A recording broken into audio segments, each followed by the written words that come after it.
Audiobook do livro Os Segredos que Vão Mudar a Sua Vida. A construção da ideia de liberdade. Pode-se construir a ideia de liberdade e paz de espírito mentalmente para que se chegue às profundezas do subconsciente. Como o subconsciente é todo-poderoso, é ele que vai libertar o alcoólatra de todo desejo por álcool. Portanto, ao ter uma nova compreensão de como a mente funciona, o alcoólatra vai poder sustentar sua afirmação e provar a verdade para si mesmo. 51% curado. Ter um profundo desejo de se livrar de qualquer hábito destrutivo já equivale a 51% da cura. Quando o indivíduo tem um desejo maior de abandonar um mau hábito do que de permanecer com ele, não sentirá muita dificuldade para adquirir a liberdade plena. Qualquer pensamento fixado na mente pelo indivíduo é ampliado por ela. Ao envolver a mente com o conceito de liberdade, libertação do hábito e de paz de espírito, e mantê-la focada nessa nova direção de atenção, o indivíduo gera sentimentos e emoções que gradualmente imprimem uma qualidade emocional ao conceito de liberdade e paz. Qualquer ideia que passe a ter um cunho emocional por obra do indivíduo é aceita pelo subconsciente e é concretizada em realidade. A lei da substituição. É preciso compreender que algo bom pode vir do próprio sofrimento. O sofrimento nunca é vão. No entanto, é tolice continuar sofrendo.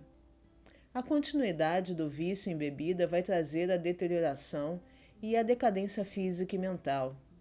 É preciso que o indivíduo compreenda que é o poder do subconsciente que o sustenta. Mesmo que seja dominado pela melancolia, deve começar a imaginar a alegria da liberdade que está armazenada dentro de si. Essa é a lei da substituição. Como sua imaginação levou-o para a bebida, deve deixar que ela agora o leve para a liberdade e a paz de espírito. Vai sofrer um pouco, mas é em prol de um propósito construtivo. Vai suportar como uma mãe as dores de parto e da mesma forma gerará um filho na mente. Seu subconsciente dará à luz a sobriedade. A causa do alcoolismo. A verdadeira causa do alcoolismo é o pensamento negativo e destrutivo, pois o homem é a forma como ele pensa. O alcoólatra tem profundo sentimento de inferioridade, inadequação, derrota e frustração, geralmente acompanhado por profunda hostilidade interior.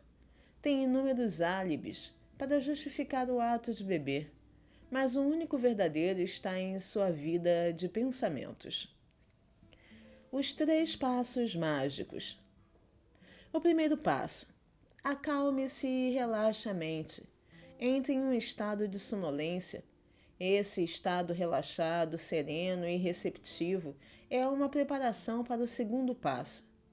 O segundo passo: adote uma frase simples que possa ser imediatamente gravada na memória e repita várias vezes como uma cantiga de ninar. Você pode usar a frase: agora detenho a sobriedade e a paz de espírito e agradeço por isso. Para evitar que a mente divague, repita a frase em voz alta ou mentalmente com o movimento dos lábios. Essa técnica ajuda a introduzi-la no subconsciente. Faça isso por 5 minutos ou mais. Com isso, é possível encontrar uma resposta emocional profunda. O terceiro passo. Pouco antes de dormir, adote a prática utilizada por Johann Wolfgang von Goethe, autor alemão. Imagine um amigo querido à sua frente. Mantenha os olhos fechados e em uma situação de relaxamento e paz. O amigo querido está presente de forma subjetiva e lhe diz parabéns. Você vê o sorriso e ouve a voz. Aperta-lhe mentalmente a mão. E tudo é bem real e vívido. A palavra parabéns implica liberdade plena. Ouça-a várias vezes, até que obtenha a reação subconsciente que o satisfaça. Continue seguindo em frente. Quando o medo bater à porta da mente ou quando a preocupação, a ansiedade e a dúvida cruzarem a mente, o indivíduo deve observar sua visão, seu objetivo. Também deve pensar no poder infinito dentro de seu subconsciente, que pode ser gerado pelo pensamento e pela imaginação, pois isso lhe trará confiança, força e coragem. Vá em frente, persevere, até o raiar do dia e o sumiço das sombras. A superação dos medos. Um dos estudantes do autor lhe disse que fora convidado para falar em um jantar. Comentou que entrou em pânico só de pensar em falar para 1000 pessoas. No entanto, superou seu medo da seguinte forma. Várias noites, sentava-se em uma poltrona por cerca de 5 minutos e dizia para si mesmo devagar, com tranquilidade e de forma positiva: vou dominar esse medo, vou superá-lo nesse exato momento. Falo com equilíbrio e confiança. Estou relaxado e à vontade. Com isso, fez uso de uma lei definida da mente e superou o medo. O subconsciente é receptivo à sugestão e controlado por ela. Quando o indivíduo acalma a mente e relaxa, os pensamentos do seu consciente mergulham no subconsciente por meio de um processo semelhante à osmose, no qual os fluidos separados por uma membrana porosa se misturam. À medida que essas sementes positivas ou pensamentos afundam na área do subconsciente, elas germinam, geram frutos e, consequentemente, o indivíduo se torna equilibrado, sereno e calmo. O maior inimigo do homem. Dizem que o medo é o maior inimigo do homem. O medo está atrás do fracasso, da doença e das pobres relações humanas. Milhões de pessoas têm medo do passado, do futuro, da velhice, da insanidade e da morte.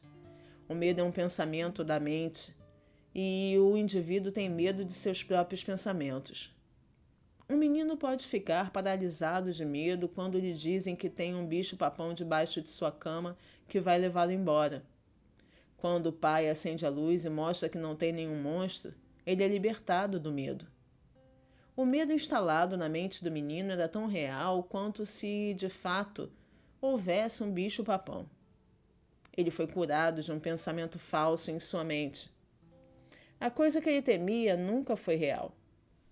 Da mesma forma, os medos das pessoas, em grande parte, não são medos pautados na realidade, e sim um conglomerado de sombras sinistras, e as sombras não retratam realidade alguma. Faça aquilo que teme.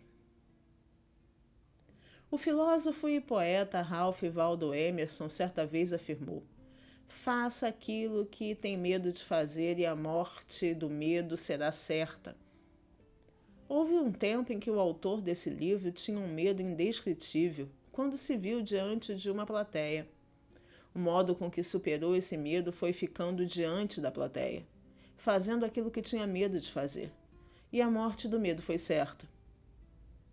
Quando afirma de forma positiva que vai dominar seus medos e chega a uma decisão definida em seu consciente, o indivíduo libera o poder do subconsciente que, por sua vez, flui em resposta à natureza do seu pensamento. Como banir o medo do palco? Uma moça fora convidada para uma audição, estava ansiosa para o teste, porém fracassara anteriormente em 3 ocasiões devido ao medo do palco.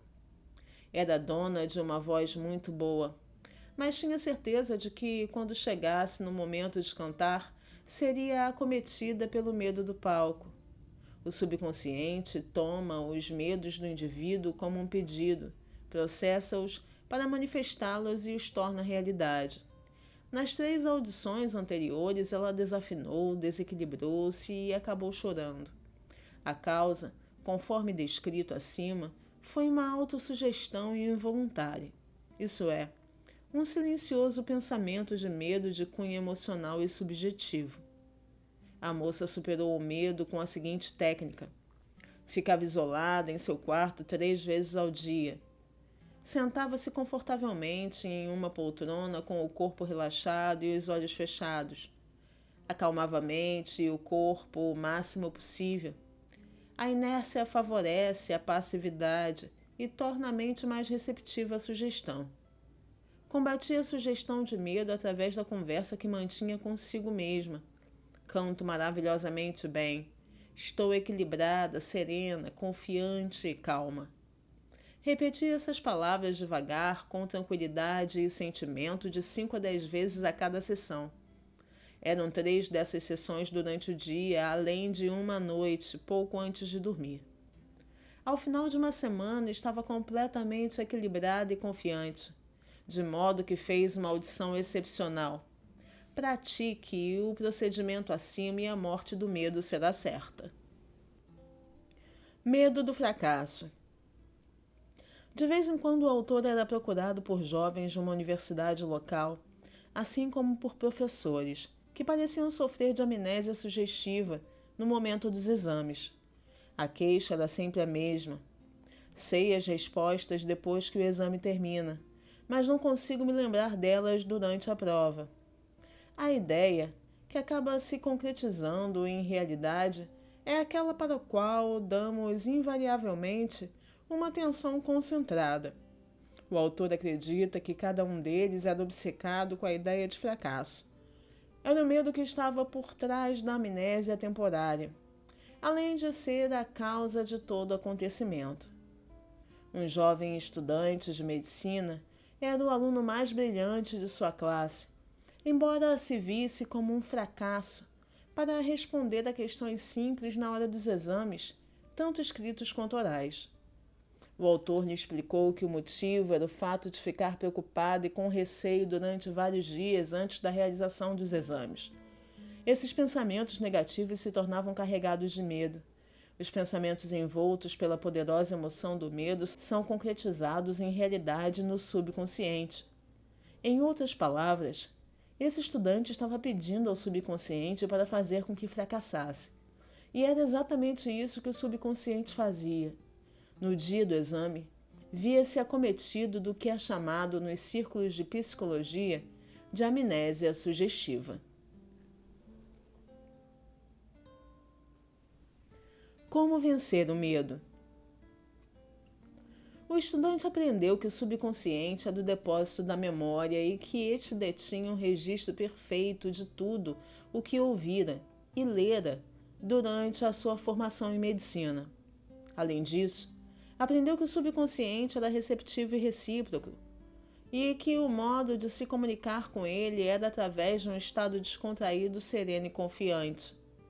Toda noite e toda manhã, o rapaz passou a imaginar a mãe parabenizando-a por suas excelentes notas. Tinha em suas mãos uma carta imaginária da mãe. Quando começou a contemplar o resultado feliz, convocou uma resposta ou reação correspondente ou recíproca em si mesmo. O poder onisciente e onipotente do subconsciente assumiu o controle, ditou as regras e passou a dirigir a mente consciente nesse sentido. Imaginou o final, aplicando os meios para sua realização de acordo com seus desejos. Depois desse procedimento, o jovem não teve mais problemas para passar nos exames seguintes. Em outras palavras, a sabedoria subjetiva assumiu o controle, obrigando-o a dar conta de si mesmo de forma extraordinária. Medo de água, montanhas, lugares fechados e etc. Há muitas pessoas que têm medo de entrar em elevadores, escalar montanhas ou mesmo entrar na água. Nesse último caso, pode muito bem ser que o indivíduo tenha passado por experiências desagradáveis na água. Quando era jovem, como, por exemplo, ter sido jogado na água à força sem saber nadar. No caso do elevador, o indivíduo pode ter ficado preso nele em função de algum problema de funcionamento que veio provocar o medo de lugares fechados. O autor, quando tinha cerca de 10 anos de idade, caiu acidentalmente dentro de uma piscina e afundou 3 vezes. Ainda podia se lembrar da água escura acima de sua cabeça e da falta de ar que sofreu até que outro garoto puxasse para fora no último instante. Essa experiência penetrou em seu subconsciente e durante anos ele teve medo de água. Um psicólogo idoso sugeriu ao autor, num dado momento: vá até a piscina, olhe para a água e diga em voz alta: vou dominá-la. Eu posso dominá-la. Em seguida, entre nela, faça aulas de natação e supere o medo. O autor fez isso e dominou a água. O indivíduo não deve permitir que a água o domine. Ele deve lembrar-se de que ele é o mestre da água. Quando assumiu uma nova atitude mental, o poder onipotente do subconsciente respondeu, dando ao autor força, fé e confiança, o que lhe permitiu superar o medo. A maior técnica para superar qualquer medo específico. O processo e a técnica a seguir, ensinados em aula pelo autor, têm como objetivo superar o medo. Funciona como um encantamento. Experimente. Aplicam-se a pessoas que têm medo de água, montanha, entrevista, audição ou de lugares fechados. Aquele que tem medo de nadar, por exemplo, deve sentar-se em um estado de tranquilidade por 5 ou 10 minutos, de 3 a 4 vezes ao dia e imaginar-se nadando. Na verdade, estará nadando em sua mente. Trata-se de uma experiência subjetiva. O indivíduo se projeta mentalmente na água, sente o frio da água e o movimento dos braços e das pernas. É tudo real, vívido, uma atividade alegre que ocorre dentro da mente. Não é um devaneio ocioso, pois o indivíduo sabe que o que experimenta em sua imaginação será desenvolvido em seu subconsciente. Em seguida, vai ser compelido a se expressar a imagem e a semelhança da imagem, que imprimiu em sua mente mais profunda. Essa é a lei do subconsciente.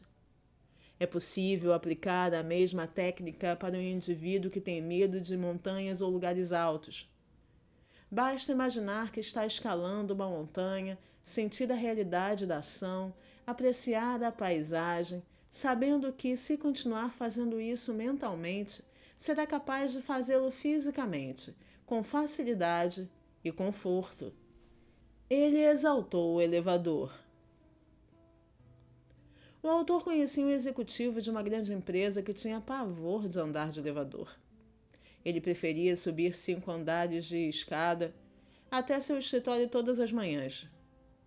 Comentou que começou a bendizer o elevador todas as noites, exaltando-o várias vezes ao dia. Por fim, superou o medo. Eis a forma como bendizia o elevador. O elevador em nosso prédio é uma ideia maravilhosa. É uma dádiva e uma bênção para todos os nossos empregados. Presta um grande serviço. Funciona em ordem divina. Ando nele em paz e com alegria. Permaneço agora em silêncio enquanto as correntes da vida, do amor e da compreensão fluem através dos padrões do meu pensamento. Em minha imaginação, estou nesse momento no elevador e saio dele para entrar em meu escritório. Encontro-me com vários empregados da empresa no elevador, com quem converso. São todos simpáticos, alegres e descontraídos. É uma experiência fantástica de liberdade, fé e confiança. E a ela agradeço. Ele continuou sua oração por cerca de 10 dias e no 11º dia entrou no elevador com outros membros da organização e sentiu-se completamente descontraído. O medo normal e anormal. O homem nasce apenas com 2 medos: o medo de cair e o medo do barulho. Eles são uma espécie de sistema de alarme dado ao ser humano pela natureza, como um meio de autopreservação. O medo normal é bom. Ao ouvir um automóvel vindo pela estrada, qualquer um se afasta por questão de sobrevivência. O medo momentâneo de ser atropelado é superado pela ação adotada pelo indivíduo. Todos os outros medos o indivíduo adquiriu através dos pais, parentes, professores e todos aqueles que o influenciaram em seus primeiros anos de idade. O medo anormal. O medo anormal acontece quando o indivíduo deixa sua imaginação correr solta. Um bom exemplo é o de uma mulher que foi convidada para fazer uma viagem ao redor do mundo de avião, que começou a recortar todas as notícias de jornais de catástrofes aéreas. Passou a imaginar que caía no oceano, que se afogava e etc. Esse é o medo anormal.